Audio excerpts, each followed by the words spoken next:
કપાસ BT BT જો અત્યારે આવડો થઈ ગયો છે. હજી તો થોડા દિવસનો જ છે ખાલી. આ બાકી જ્યારે આ બીટી થશે ત્યારે આવડો આવડો ઊભો હશે. આપણે જે કપડાં પહેરી ને એ આ રૂમાંથી બધું કાપડ બનાવે છે. એ આ ખેતીવાડી છે. ખેતીવાડી તો ખેતીવાડી જ છે. પણ એકવાર ગામડે આવી પછી શહેરમાં આવવાની ઈચ્છા ના થાય. કોઈ એમ કહેતું હોય કે ના હું ગામડે જો મને ગમતું નથી, પણ અમે ગામડે આવીને એટલે અમને એવું થાય છે કે સિટીમાં નથી જવું. કેમ કે આ અમારો જન્મભૂમિ છે. અહીંયા અમે મોટા થયા છીએ, અહીંયા અમારા લગ્ન થયા છે, અહીંયા અમારું ફેમિલી છે. પણ તોય કમાવા માટે બહાર નીકળવું પડે. પણ હાલમાં હજી આનકોર આવી ગયા એટલે જુઓ આ કુદરતી આનો કંઈક નજારો જ અલગ છે. જુઓ આ લીલીછમ ધરતી, એની ઠંડી હવા, નહીં પંખાની જરૂર, નહીં કુલરની જરૂર, નહીં એસીની જરૂર. ખાલી અહીંયા ઊભા રહો ને એટલે બરફ જેવી હવા આવેલી આવો. આમ જુઓ છે ને આ નજારો જ કંઈક અલગ છે. જે આ જિંદગીમાંથી બહાર નીકળ્યો છે ને એને હજી ગામડું ભૂલાતું નહીં હોય. કોઈ એમ કહેતા હોય કે ના ના ભાઈ ગામડે મને મજા નહીં આવતી, અહીંયા સગવડતા.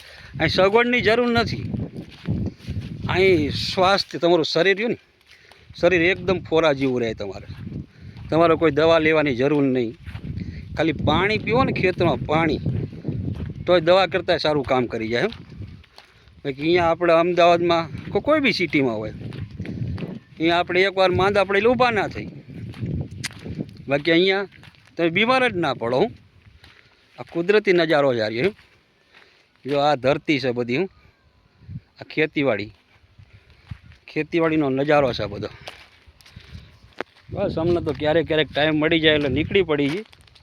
ચલો ભાઈ, બાપ દાદાની ધરોહર છે, થોડુંક બાપ દાદાએ બચાવ્યું છે તો એનો રાઉન્ડ મારતા આવી, ચેક કરતા આવી, જોતા આવી શું છે શું નહીં, કેવી પરિસ્થિતિ છે.